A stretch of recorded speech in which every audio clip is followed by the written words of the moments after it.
For the vast majority of people, the death penalty is an abstract concept. You read about horrific cases in Texas, in Connecticut, in Wichita. People that you don't know, but you know that the circumstances are just unbelievable. They're unhuman. And generally, people kind of quickly conclude, that is so horrific. Whoever would do that certainly doesn't deserve to live. And kind of put it out of their mind and go on. And then sometime later, maybe the person is sentenced to death, and there's a news story about him, typically it's a him, about to be put to death and maybe being put to death. And you never really think about it. You just go on about your daily business. We were confronting being involved directly with a first-degree murder case, where the potential sentence was execution. In fact, ultimately, the DA made it very clear that that's what she believed was the appropriate penalty, and that's the one she was going to pursue, despite the fact that by that time, we were on public record saying that we opposed the death penalty. As we went through our journey, and it was not instantaneous. It took 4 years to catch the guy, so we had some time to think about things. So as we went through our journey, we began to explore this from several different perspectives, and I'm going to tell you about 4 of them. One of them has to do with our religious background, kind of the fundamental belief that we held. The second is kind of the perspective of moral philosophy, a somewhat broader social mores perspective. The third is the perspective of social justice, that we deserve equal protection under a fair set of laws, and that we should be treated somewhat equally under those laws, both in terms of being protected, but also when somebody does something that the penalties are somewhat consistent. And finally, there's what I'll call a human perspective, or borrowing a term often used in the context of modern warfare, the collateral damage that gets done to all of the people associated with what's going on around the storm that's involved in many of these cases. In the first case, Vicki told you about our religious background. We were raised Catholics. And certainly that's where we learned about Christianity. I don't think we got to our decision necessarily because anything special about the denomination in which we were raised and which we still practice. But I think it's more fundamentally kind of the basic tenets of Christianity. 3 nights after Shannon was murdered, we were in church, and the congregation stood together to say the Lord's Prayer. I don't know how many thousands of times. I was 50-something by then. I had said the Lord's Prayer over my life. Who had ever thought of counting? But boy, as I stood there that night and tried to say out loud, "Forgive us our trespasses, as we forgive those who trespass against us," made me think about that prayer in a different way than I had ever thought about it in my life. And very frankly, and very honestly, I could not say those words out loud that night. And it took a while before I could, because I had to think about what those words meant.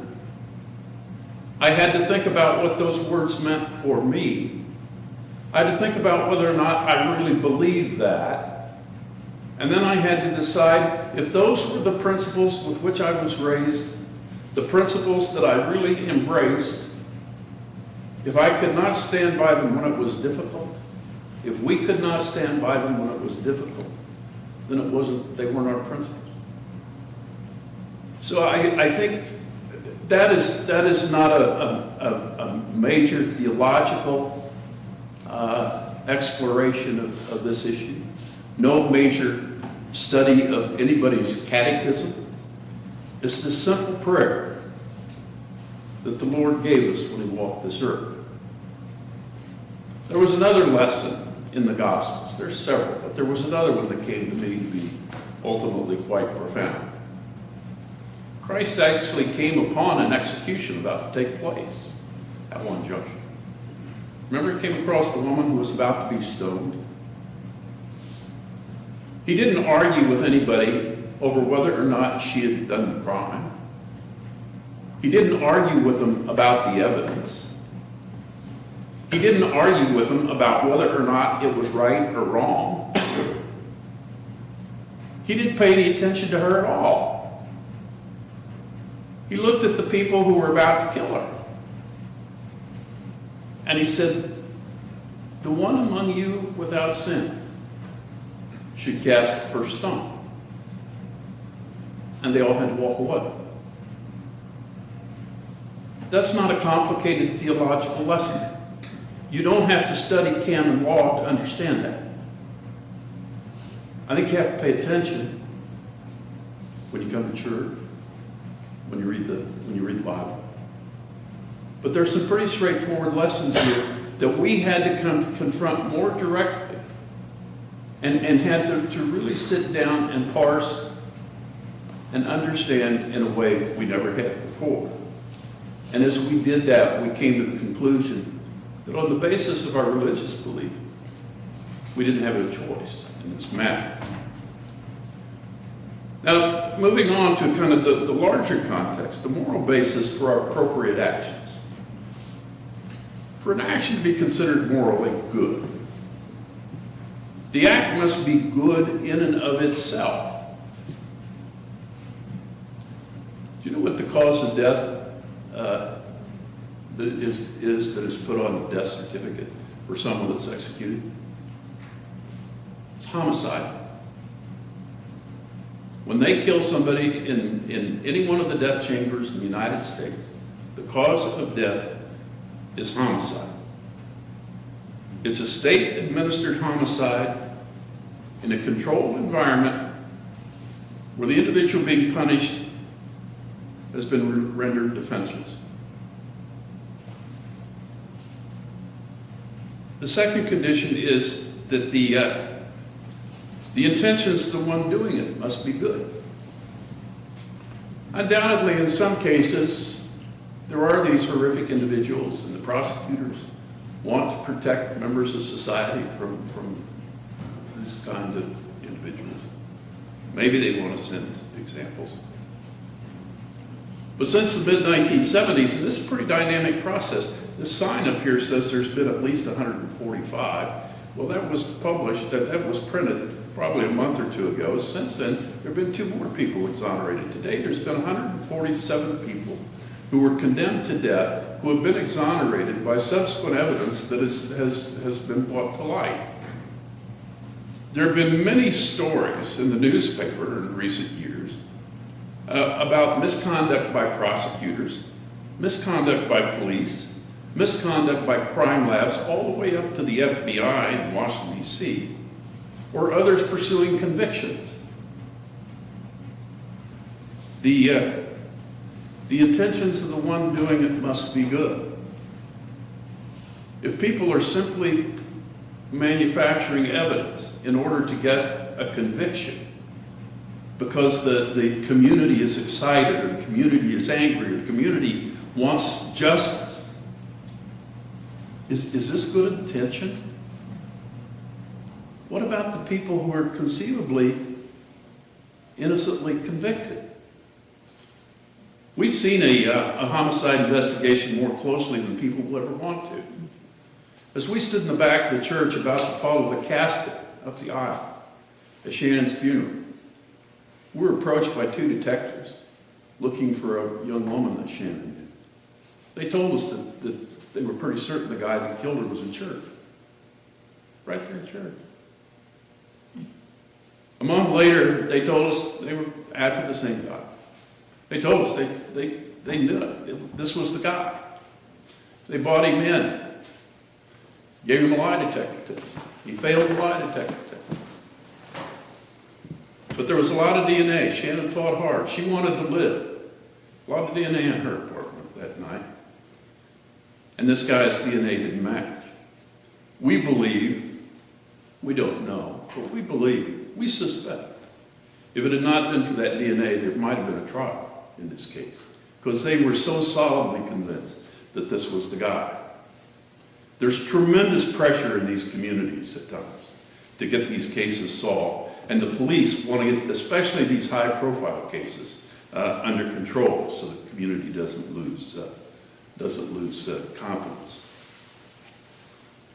Did any of you ever watch, there used to be a series on television called Cold Case. It's not on anymore. But it used to be a weekly program. It was run in Philadelphia. And they'd go back and they'd look at old cases that were in the files that took them a while to solve. The third episode in that series was based on Shannon's murder. Now, the interesting aspect about that show, the two heroes, the two detectives, one was this very nice-looking young blonde white woman, and the other was a black fellow. In our 4 years of dealing with the homicide detectives, we never saw a single female homicide detective or a single black homicide detective. Yet on this program, they had a black and a female homicide detective solving our case. These cases are not solved in the sterile environment by the pretty people that you see on these fantasy crime shows. There is absolutely no doubt that there are innocent people being convicted. Absolutely no doubt. 147 cases of proof that there are innocent people being convicted. We don't know how many innocent people have been put to death. But if they've caught 147 before they met their demise, there must have been some. Logic says there had to have been some that snuck through. Where is the good intention in that? The circumstances, the third condition, circumstances must be appropriate. Frequent arguments are that we need the death penalty to protect society, to protect prison administrators, even to protect the prison population.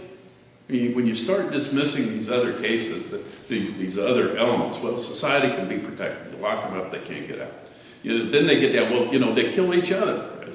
As though now we're going to start worrying about, first we want to put them to death, but now we're going to worry that maybe they'll harm someone who's oftentimes considered to be bad.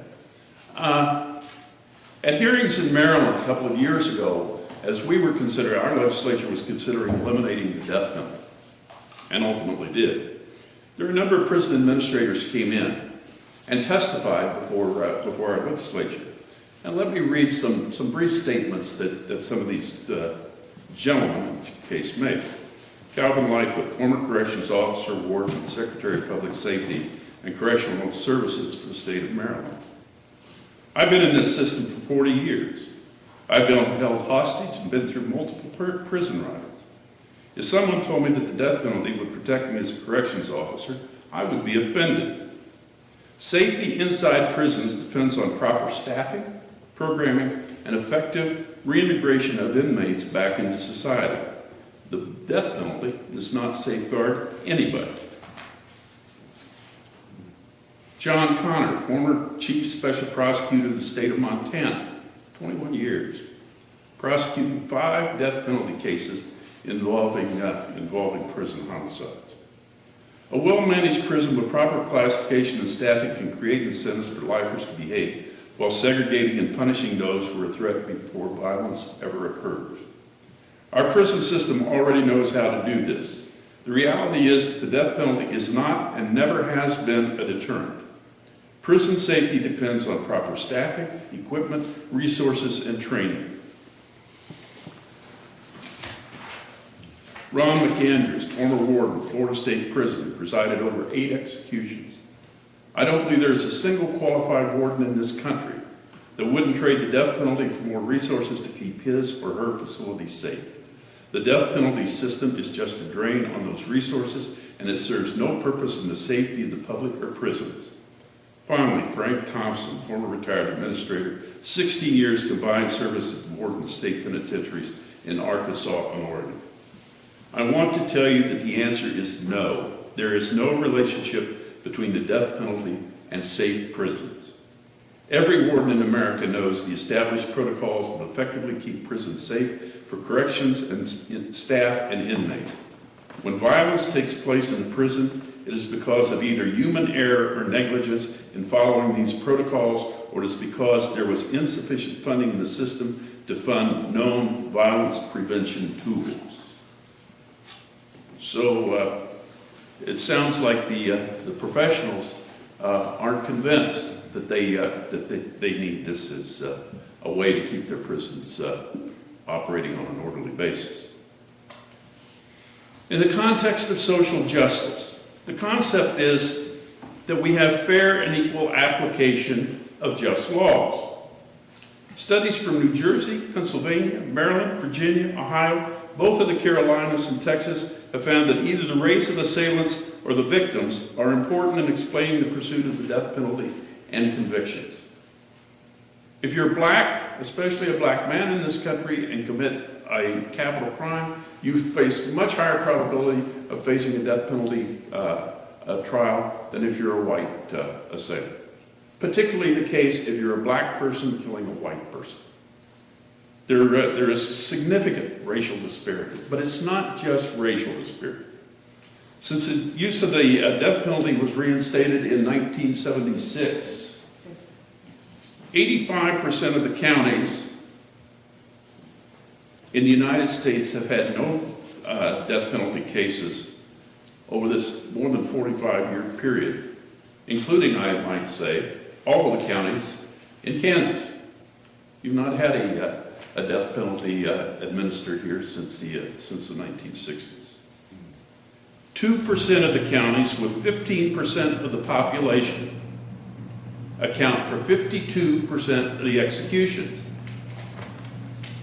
The top 15 out of the 3,141 counties accounted for 30% of the executions. In Missouri, not too far from here, prosecutors in St. Louis County are 14 times more likely to pursue the death penalty in a capital case than in Jackson County, Kansas City. In Houston, Texas, about 8% more murders are committed on average than in Dallas, but the death penalty population there is 324% higher. In fact, if Houston itself was pulled out and considered to be a separate state, it would rank as the second highest state for people on death row in the whole United States, following the rest of Texas. So geographically, it's not applied on any kind of